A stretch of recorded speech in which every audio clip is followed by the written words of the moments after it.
Good evening class, कैसे हैं?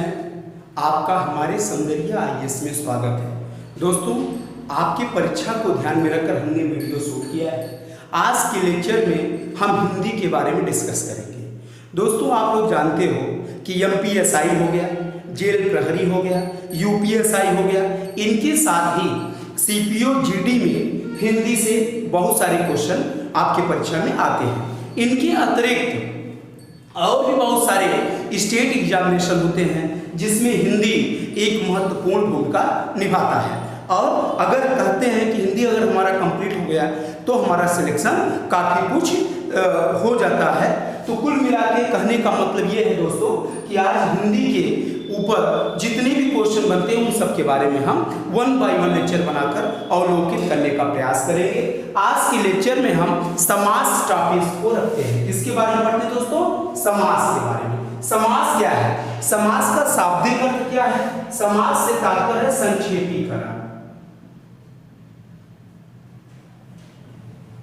किसी चीज को संक्षिप्त करना ही समास कहलाता है। ठीक है, पहला शब्द। अच्छा, पूछा जाए समास क्या है तो दो या दो से अधिक शब्दों, दो या दो से अधिक शब्दों के सार्थक मेल से, दो या दो से अधिक शब्दों के मेल से जो सार्थक शब्द बनता है उसी को हम समास कहते हैं।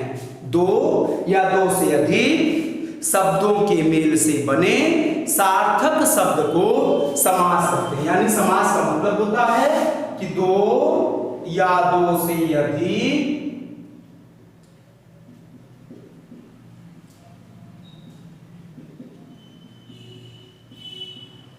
सार्थक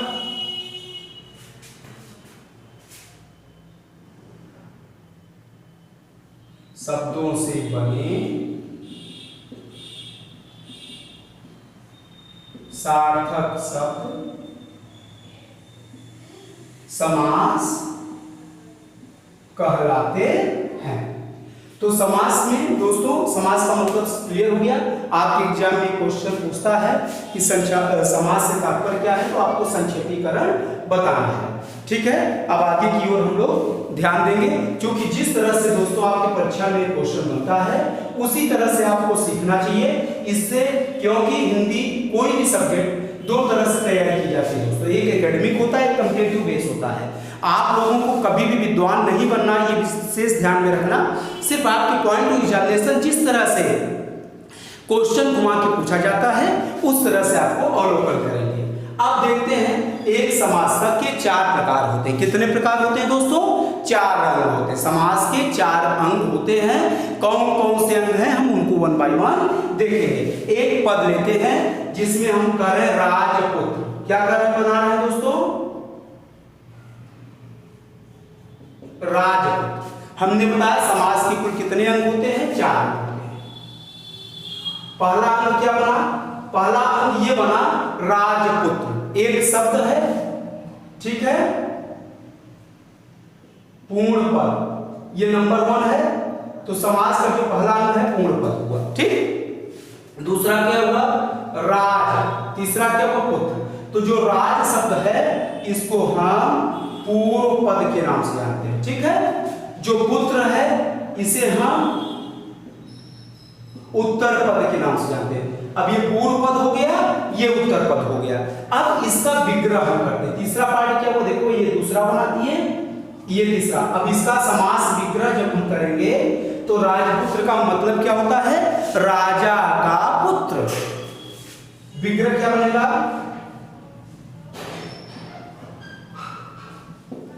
क्लियर हुआ दोस्तों? फिर से एक बार, राजपुत्र एक शब्द ले लिए। अब देखिए, राजा का पुत्र का शब्द से जुड़ा है, तो हमने यहां पे देखो ये इंडिकेट किया है आपको, ने, को, से, द्वारा, के, लिए, से, का, के, की, में, पर। इस तरह से अगर वह शब्द आ रहे हैं तो इसका मतलब है कि तत्पुरुष समास है। ठीक है, तो राजपुत्र, राजा का पुत्र। अब राज क्या है? पूर्व पद है, पहले आया है इसलिए पूर्व पद हो गया। पुत्र क्या है? बाद में आया, उत्तर पद हो गया। ये पूरा शब्द क्या हो गया? पूर्व पद हो गया। और इसका विग्रह कर दिए तो राजा का पुत्र आ गया। अब इसी तरह एक और एग्जाम्पल हम देखते हैं।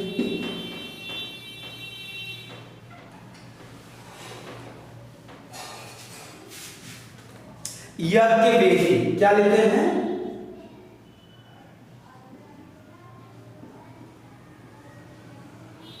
यज्ञ वेदी।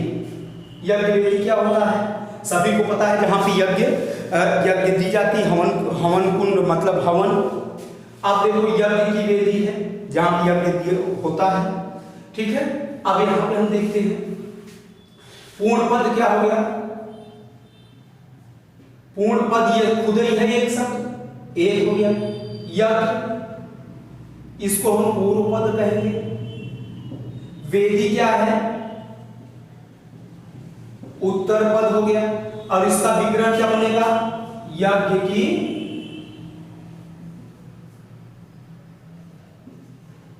वेदी। यहां तक क्लियर हो? इस तरह से कुछ भी चीज किया जा सकता है। इस तरह से समास के कुल 4 अंग दिखाई पड़ते हैं। ये पूर्व पद हो गया, ये उत्तर पद हो गया, ये पूर्ण पद हो गया, पूरा टोटल। ये पूर्व है, ये पूर्ण है, ध्यान रखना दोस्तों। और ये यज्ञ की वेदी क्या हो जाएगा? इसका विग्रह है। ये क्या है? समास विग्रह है। यहां तक का कांसेप्ट क्लियर हो सकता? अब इसी तरह से एक चीज और हम बता दें, रसोई घर। अब यज्ञ की वेदी, यज्ञ विग्रह क्या तो बना इसका? यज्ञ की वेदी, की आया तत्पुरुष समास। इसी तरह से गुरुदेव।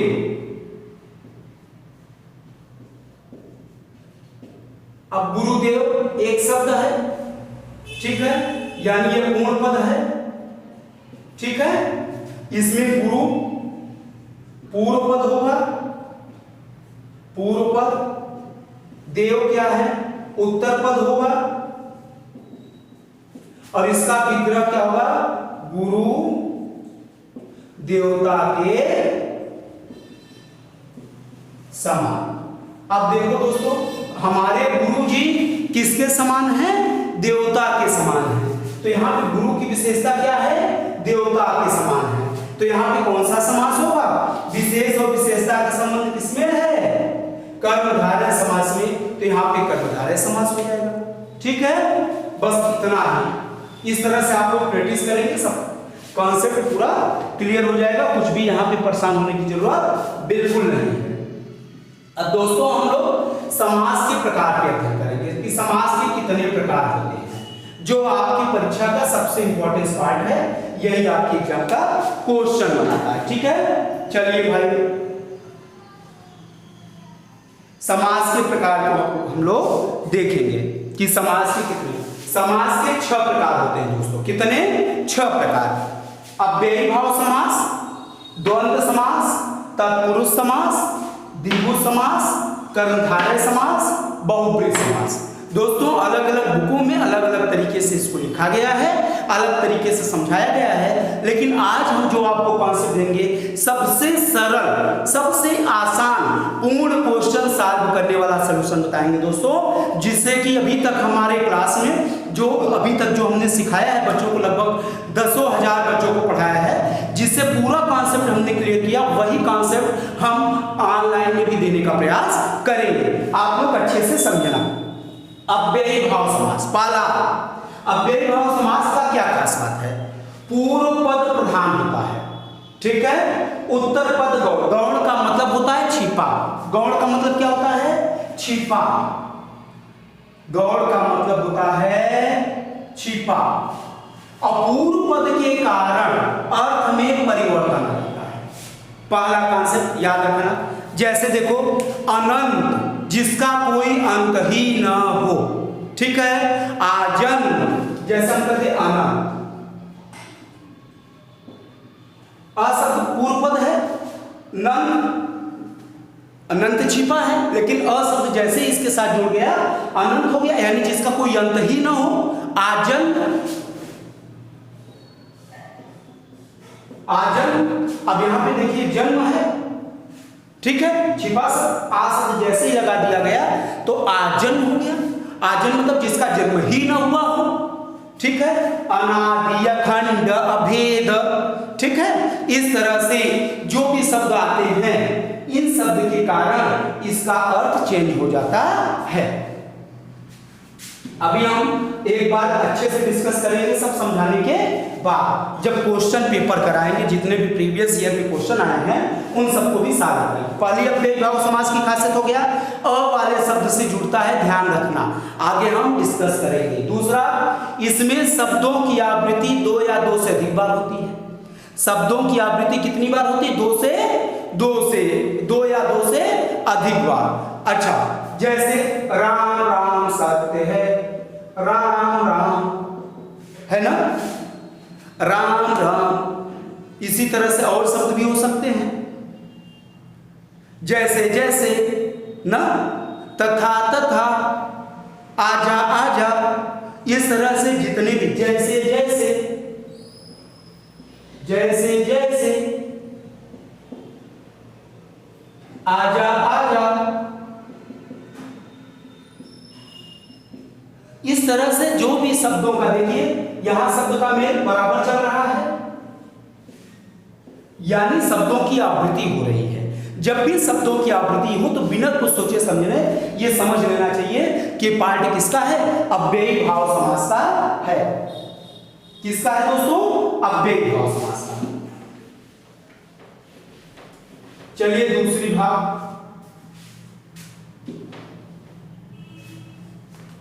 दूसरा समास कौन सा है? द्वंद्व समास। द्वंद्व शब्द से ही क्लियर है, द्वंद्व का मतलब होता है झगड़ा। द्वंद्व का मतलब झगड़ा। यहां पे सिर्फ एक ही खास बात रखना, द्वंद्व समास में हमेशा अपोजिट चीजें होती हैं। कैसी चीजें होती हैं? अपोजिट मीन्स विपरीत। जैसे माता पिता, माता का उल्टा बिलो पिता, बहन भाई, भाई बहन,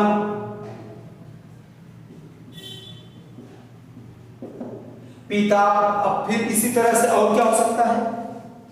एक, अब इसी में हम एक और कॉन्सेप्ट ले आ रहे हैं जो आपके परीक्षा से, देवासुर। अब देवासुर संग्राम हुआ था, देवताओं और राक्षसों में एक युद्ध हुआ था, जिसमें बाद में हम जानते हैं समुद्र मंथन वगैरह, बहुत लंबी कहानी है। तो देवासुर, यहाँ पर देवता और सुर हो गए। देवता माने भगवान और देवता का उल्टा क्या होता है? राक्षस। तो यहाँ पे कौन सा समास हो गया? द्वंद्व समास। ठीक है, इस तरह से और भी द्वंद्व का मतलब क्लियर हुआ, झगड़ा। तीसरा जो हमारा समास आता है तत्पुरुष समास आता है। कौन सा समास? तत्पुरुष समास। तत्पुरुष समास में क्या खासियत है? इसका ध्यान रखना, उत्तर पद प्रधान होता है और किसी विशेष स्थान, ये शब्द का याद है, किसी विशेष स्थान, किसी विशेष वस्तु का जिक्र होता है। ये विशेष ध्यान रखना, ये ट्रिक है आपका, ये ट्रिक है कि किसी विशेष स्थान या विशेष वस्तु का जब जिक्र हो जाए तो समझ लेना वहां पे तत्पुरुष समास है। पहली खासियत। दूसरा, तत्पुरुष समास का जब हम विग्रह करते हैं तो ने, को, से, द्वारा, के, लिए, से, का, के, की, में, पर आदि चिन्ह आदि चीजें अपने आप सामने उभर कर आ जाती हैं। तो सबसे पहले विशेष स्थान, जैसे हमने बताया राजपुत्र, हमने अभी एग्जाम्पल में दिया था आपको, राजा का पुत्र। ठीक है, इसी तरह एक शब्द है रसोई घर। रसोई घर क्या होता है भाई? सभी लोग जानते हो, रसोई का घर, यानी घर कैसा है? रसोई का है, यानी उत्तर पर देखो प्रधान है रसोई, रसोई माने रसोई, और घर से इस शब्द का मतलब आ गया कि किचन की बात हो रही है, खाना बनाने वाले स्थान की बात हो रही है। ठीक है, इसी तरह से और क्या हो सकता है? बहुत सारे शब्द हो सकते हैं। ठीक है, गगनचुंबी, इसी तरह हो सकता है जलमग्न। देखिए एक शब्द है जलमग्न। अब जलमग्न का मतलब क्या? जल से मग्न। अब जलमग्न शब्द बोले तो हमारे मन में आ गया ना कि जैसे अभी हाल में देखिए सूरत में जलमग्न हो गया, या कोई विशेष एरिया जल से चारों तरफ से घिर गया। तो जब कोई क्षेत्र, कोई एरिया, कोई स्थान जल से घिर जाएगा तो जलमग्न बोलोगे आप उसको। तो इस तरह से जल से घिरा हुआ भाग जलमग्न होगा, तो किसी विशेष स्थान को इंडिकेट कर रहा है ना, तो यहाँ पे जब विशेष स्थान को इंडिकेट करेगा, देखिए यहाँ पे लिखे हैं हमने, तो वो क्या हो जाएगा, तत्पुरुष समास में आ जाएगा। और दूसरी तरफ जल से मग्न, तो यहाँ पे से शब्द का भी मीनिंग आ रहा है, इसलिए यहाँ पर हम कह सकते हैं कि यह तत्पुरुष समास होगा। अभी हम क्वेश्चन सॉल्व कराएंगे और डाउट आपका क्लियर कर देंगे। जितने क्वेश्चन आए हैं प्रीवियस ईयर के, हमारे पास सारे क्वेश्चन हैं। दूसरा,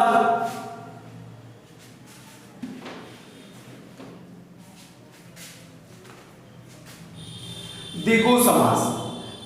कुछ जगह दोस्तों तत्पुरुष समास के अंदर ही द्विगु और कर्मधारय समास को रखते हैं, लेकिन हमने इसको अलग कर दिया है। क्यों रखते हैं, इसके पीछे एक छोटा सा कॉन्सेप्ट मात्र इतना है कि इसका तो उत्तर पद प्रधान होता है, और द्विगु समास और कर्मधारय समास का भी, द्विगु समास कर्मधारय समास का भी उत्तर पद प्रधान होता है। द्विगु समास की क्या खासियत है दोस्तों, इसमें प्रथम पद संख्यावाचक होता है, इसमें प्रथम पद संख्यावाचक होता है, यानी जैसे तिराहा, चौराहा, पंचानन, ठीक है, दशमुख, इस तरह से जो भी शब्द होंगे उसमें संख्या शब्द सबसे पहले आता है। जैसे हम कर दें पंचानन, तिराहा, अब 3 आ गए, इसी तरह से चौराहा,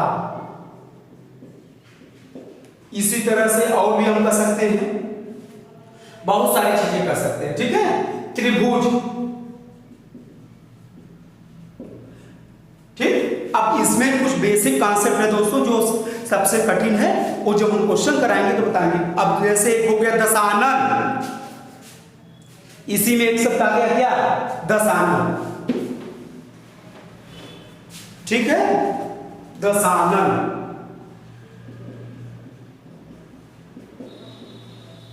अब 10 शब्द क्या है, द्विगु समास का बोध कराता है, लेकिन ध्यान रखना दशानन शब्द जैसे ही हम बोलते हैं तो किसी विशेष व्यक्ति का इमेज हमारे सामने आ जाता है। दशानन में मतलब रावण की बात हो रही है, और जब किसी विशेष व्यक्ति की बात बोध होने लगे या किसी विशेष देवता का बोध होने लगे तो वहां पर द्विगु नहीं बल्कि कौन सा समास हो जाएगा, बहुब्रीहि समास का पार्ट हो जाएगा। क्योंकि जब किसी विशेष देवता विशेष व्यक्ति को इंडिकेट कर लेगा तो बहुब्रीहि होगा। अगर ऑप्शन में नहीं है तो हम इसको द्विगु कह सकते हैं, ठीक है, लेकिन पहले बहुब्रीहि को मानना पड़ेगा। अभी हम क्वेश्चन में और क्लियर करेंगे। द्विगु के बाद कर्मधारय समास। कर्मधारय समास की भी सेम विशेषता, उत्तर पद प्रधान होता है और दोनों पद के बीच विशेष और विशेषता का संबंध होता है। जैसे महात्मा, क्या होता है दोस्तों, महात्मा शब्द का मतलब क्या हो गया, महान है आत्मा। महात्मा शब्द का अगर विग्रह करते हैं तो महात्मा का मतलब महान आत्मा, यानी वह आत्मा जो महान हो। जब वह आत्मा जो महान हो तो महात्मा महान है, आत्मा की विशेषता क्या है, महानता है। तो देखिए आत्मा की विशेषता महानता है, इसलिए यहाँ पर कर्मधारय समास होगा। महान आत्मा, आत्मा की विशेषता क्या है, महानता है, इसलिए यहाँ पे कौन सा समास हो जाएगा, कर्मधारय समास हो जाएगा। नेक्स्ट इसी तरह एक चीज और है, क्या है, इसको जरा देख लेते हैं। जैसे हम कहते हैं गुरुदेव, गुरुदेव एक शब्द हो गया, गुरुदेव का विग्रह करोगे तो क्या होगा, गुरु देवता के समान। गुरु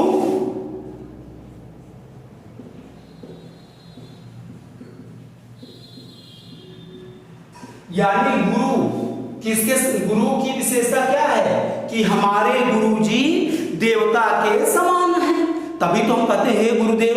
गुरुदेव हमारे गुरुजी की विशेषता क्या है, वो देवता के समान है। तो गुरु की विशेषता देवता के समान है, इसलिए गुरुदेव में कौन सा समास हो जाएगा, कर्मधारय समास हो जाएगा। क्यों, इसलिए होगा क्योंकि गुरु की विशेषता देवता के समान है।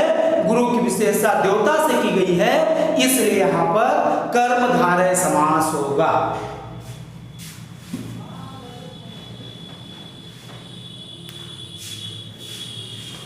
अब हम लोग बहुब्रीहि समास की बात करेंगे। बहुब्रीहि समास की क्या विशेषता है? पहली विशेषता ध्यान रखना, जो आपके एग्जाम का क्वेश्चन होता है। देखिए फिर से पहला क्वेश्चन, जैसे हमने यहाँ बताया वैभव में पूर्व पद प्रधान और उत्तर पद गौण, ये कम पूछता है, लेकिन ये ध्यान रखना शब्दों की आवृत्ति, इसकी खासियत है कि दोनों पद प्रधान होते हैं। ये आपके एग्जाम में बहुत बार आ चुका है कि किस समास के दोनों पद प्रधान होते हैं, तो द्वंद्व के होते हैं। उसी तरह से ये क्वेश्चन आता है कि किस समास के दोनों पद गौण होते हैं, यानी कोई पद प्रधान नहीं होता, दोनों पद छिपे होते हैं, लेकिन दोनों पद मिलकर किसी विशेष शब्द का निर्माण करते हैं, तो वहां पे बहुब्रीहि समास होगा।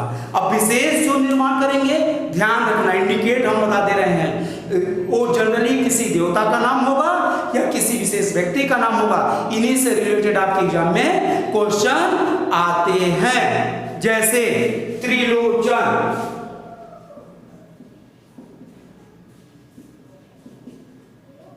त्रि माने तीन। अब देखिए त्रि माने तीन, यहां पे किसकी बात होने लगी? द्विगु समास की। लेकिन ध्यान रखना, द्विगु होगा बिल्कुल सही है, लेकिन त्रिलोचन जैसे हम कह दिए तो तीन लोचन वाले, अर्थात भगवान शिव।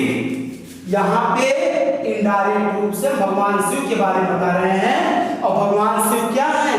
देवता हैं, इसलिए यहाँ पर बहुब्रीहि समास होगा। इसी तरह से चक्रपाणि, चक्रपाणि शब्द का मतलब क्या है? चक्रपाणि यानी चक्र को पारण करने वाले। तो देखिए वाले वाली शब्द है, किसको पालन करने वाला? चक्र। तो चक्रपाणि शब्द अगर हम बोले तो चक्र कौन धारण करता है? विष्णु भगवान, इसलिए यहां पर कौन सा होगा? बहुब्रीहि समास होगा। इस तरह से और भी बहुत सारी चीजें हैं। ठीक है, चलिए आज के लेक्चर में बस इतना ही, बहुत डिस्कशन ने किया। अब हम आपके एग्जाम से रिलेटेड जो भी क्वेश्चन आए हैं, उन क्वेश्चन पे 1 बाय 1 डिस्कस करेंगे और सभी पे फोकस करेंगे। सबसे पहले आया है, बताना है भाई सभी लोगों को,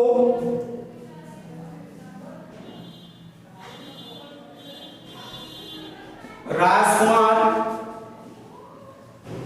यज्ञवेदी, आजम, ग्रामवासी, ये आया है यूपी पीसीएस में पूछा था। यूपी पीसीएस 2014 का क्वेश्चन है। इसमें पूछा है कि निम्नलिखित में से कौन तत्पुरुष समास का उदाहरण नहीं है? बताइए तत्पुरुष समास का उदाहरण। तत्पुरुष समास की क्या खासियत है? हमने बताया है तत्पुरुष समास की पहली है राजकुमार, राजा का कुमार, यानी राजा का बेटा, का शब्द आ गया।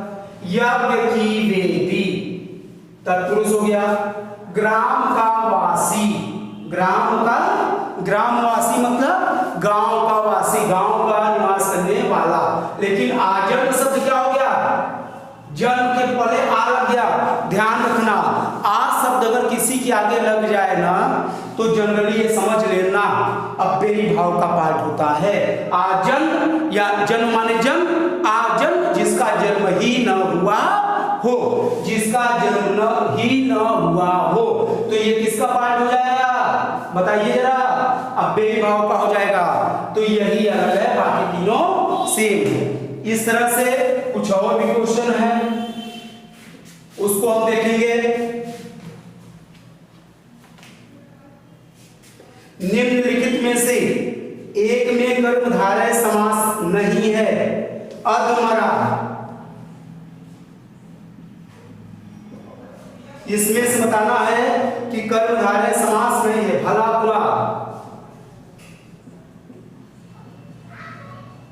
आप लोगों को सभी कुछ बताना है।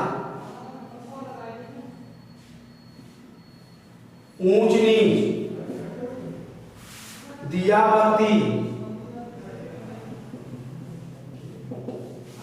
अब इसमें से अब सबको ध्यान रखिए, अधमरा, यानी मरा तो व्यक्ति है लेकिन कैसे मरा है, आधा मरा है। तो मरने की विशेषता क्या है, आधा।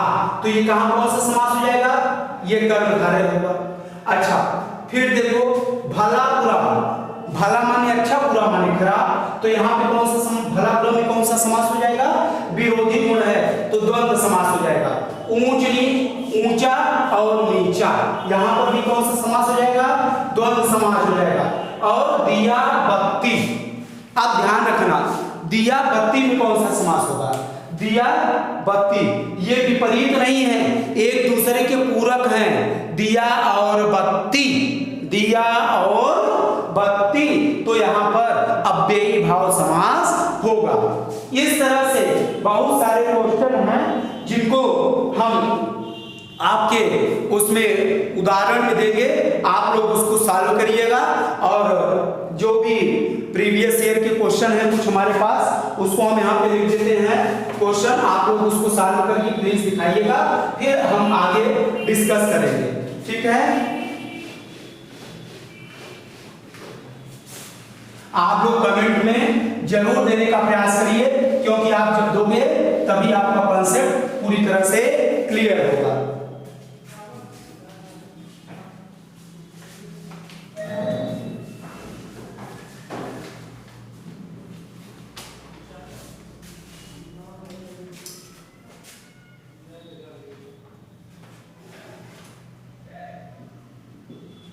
चौमासा, त्रिवेणी, योगदान, सरासर, पंचानन,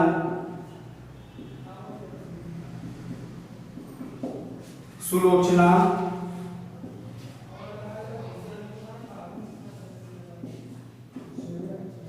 चंद्रभाग,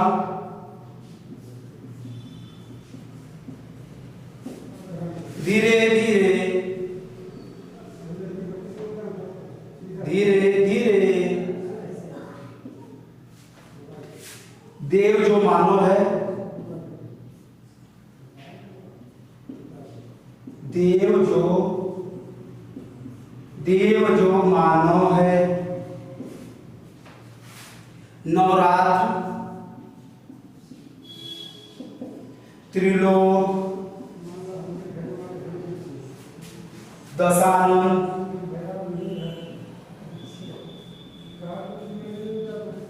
पथभ्रष्ट,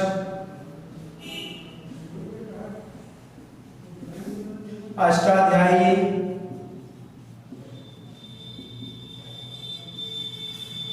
गांव शहर,